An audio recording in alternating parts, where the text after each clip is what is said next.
The Woodman Circle home opened its doors in 1928. This was an oasis for over 100 orphans and widowers.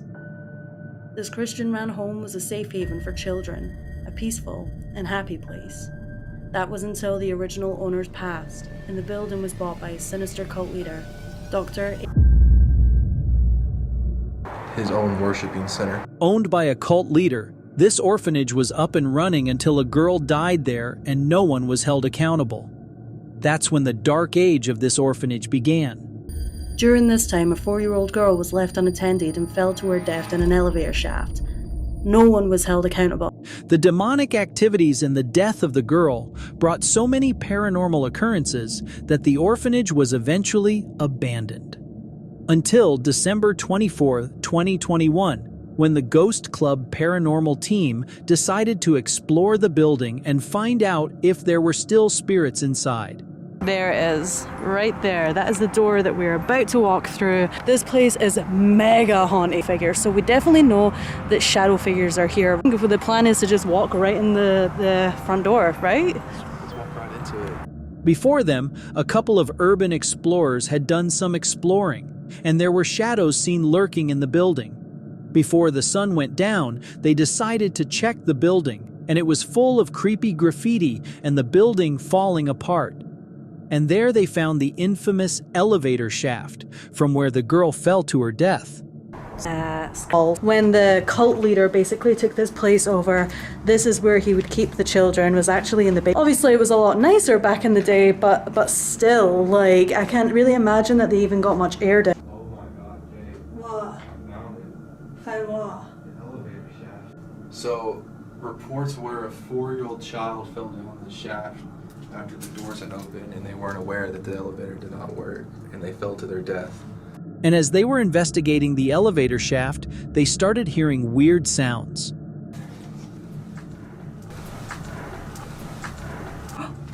Did you hear that? Yeah. You can exit out that way. You want to... Did you not hear? At the exact same time the sounds were heard, the device they were using started showing some signals as if something or someone was around.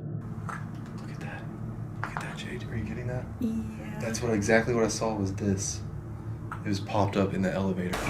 Knowing there was an entity continuously trying to communicate with them, they moved towards the area where a black shadow was spotted. Picked up on it.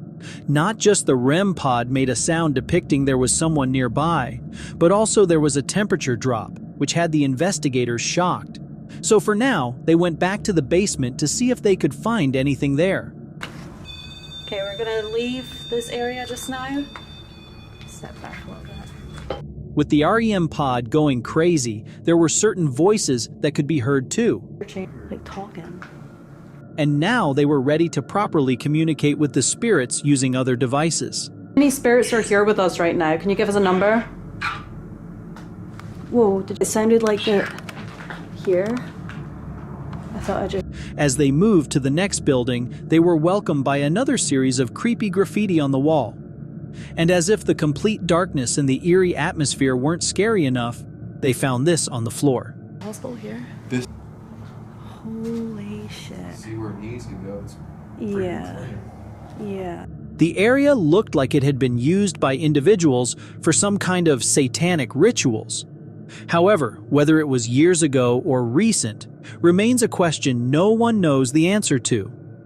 While investigating this building, there were continuous noises that came out of nowhere, and the devices kept on signaling for an entity being there. And with all this, they knew they were not welcome in the building, so they decided to leave and move on. However, they were still hearing things on their way back. And we got the sense that we were no longer welcome. Yes. Shortly after, they started seeing figures in the building. However, it was for just a split second, so not much can be made out of it. As well. Was it just a bat in the building? Or was it something else? The investigators couldn't tell. With just one room left, they decided to leave immediately after checking it, not knowing that it was the most dangerous one. Can't believe that we've just stumbled into like a ritualistic room for Satan. And then, one after the other, both of their phones died. This made them even more nervous. However, they decided to contact the spirit one last time before leaving. If something happens in here, like, we have no way to contact anyone in case something does happen. Wow. Okay. Okay.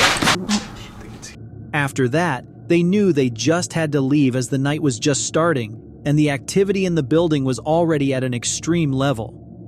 The investigation into the orphanage revealed signs of paranormal activity, from temperature drops to ghostly voices. Yet, the full extent of the haunting remains unclear, leaving the investigators with more questions than answers about the dark history of the orphanage. So we are here at another residential client's house named Kelly. She emailed us describing a pretty extensive haunting, from intelligent spirits to poltergeists to even shadow figures.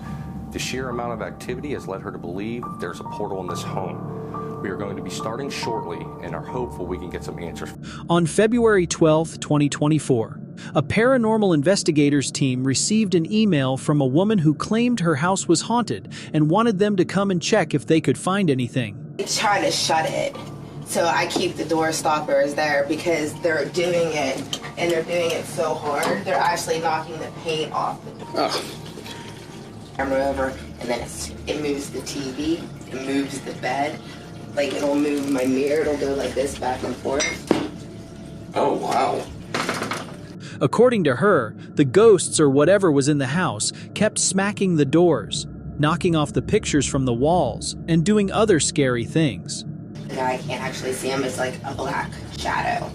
He'll go from the door, he sits in the bottom of our door, walks up the steps, and he'll sit right there, and he'll just keep his head right in to my bed. Couch moves, the cushions move up and down. You can actually, holy water, I've done blessed salt, I said different prayers, I've saged, I've done dragon's blood sage. Even when my doors are moving, I squirted holy water on the door and nothing. Well, you can actually, at night sometimes, you can actually see it behind the curtains in the My hand's doing just like... After looking around the house thoroughly, they were ready to start their investigation. With cameras set up in all the rooms, they started calling out the spirit. If there's anything down here with us, can you please come forward and maybe tell me your name? Whoa. However, for now, those were the only signs they could get. They checked the whole house, but found nothing except for when they went into the bathroom. Kelly says she sees someone here in the shower. I have a device here. Knowing there was an entity in the house, they went into complete darkness and started the proper investigation. For some time, there was nothing unusual in the house. Only one thing was continuous: a clicking sound. This was followed by more unusual sounds, which had them wondering what was in the house exactly and what its intentions were.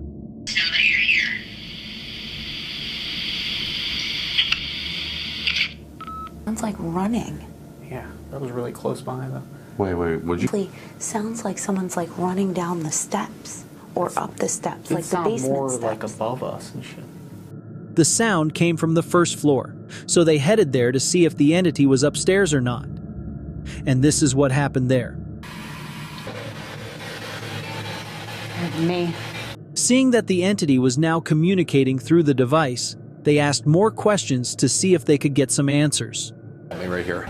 I'm gonna try something, Nicole. As the woman lay straight on the bed and the team was trying to communicate, she started sensing someone near her and the device went off by itself. Okay, well, if they... For the next part, one of their members sat in the closet with his eyes closed and headphones on, trying to listen to the voices more clearly. Who is coming? However, the answers they got to their questions did not make much sense. As the guy removed the headphones, he had some weird things to say. In no exaggeration, felt like every wall was vibrating. Every wall. I almost got to a point where I almost stopped doing this, and I almost said, "Are you guys walking up and down the stairs, or somebody like making the wall?" Every wall vibrated. And then when According to him, he heard the distinct voices of a woman and a man, and also something else. Soon after, their system just shut off, and as they went to check what was going on, this happened. What the f***? The thud came from the basement, and just seconds after, the REM pod in the basement also went off. However, after that, nothing much happened, except for a few noises. Minutes later, after almost giving up, they went back to the bedroom, and this time an anomaly was captured near the mirror. Rather quickly, it appeared over here. Near the mirror? Yes, which Okay. she said that the mirror, there it is. Okay. So that's the top one, right? So it looks like to be on one of the sides of it. I'm going to go over with the K2 and see if I can't get a little... There was definitely an entity near the mirror, which the device could sense, but it showed not much interest in communicating. So, despite the clear presence of an entity, the team's attempts to communicate left many questions unanswered, and the nature of the haunting remains a mystery.